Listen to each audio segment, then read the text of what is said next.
Okay lang bang makaistorbo? Kumakain ba kayo ng yema? Meron akong yema dito. Pasalubong from Quiapo. Special na yema to. Mami, tikman mo ha. O tay, tikim ka special na yema. So guys, meron pala akong special na yema dito. From pasalubong from Quiapo. Actually, nabawasan ko na siya kasi 25 pieces to. Ganyan po kalalaki yung kanilang yema.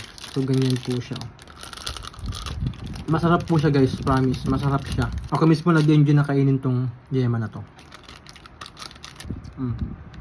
Okay, para hindi nyo sabihin na ako lang nagsasabi na masarap to, pinatikim ko sa labas to sa ibang tao. Panoorin ang video na to. Alright guys, magandang gabi. Tapos na pala ang aking duty. Hello, magandang gabi sa inyo. Okay lang bang makaistorbo? Okay. Kumakain ba kayo ng yema? Opo, sir.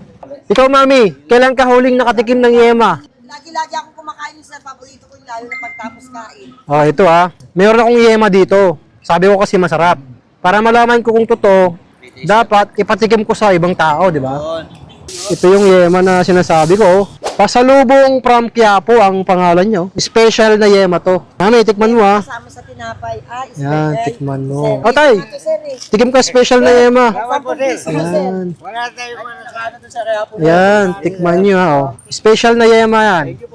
Alamin ko kung ano ang inyong masasabi sa yema na to ha. Ito ay mabibili sa pasalubong from Quiapo. Meron silang Facebook tsaka TikTok.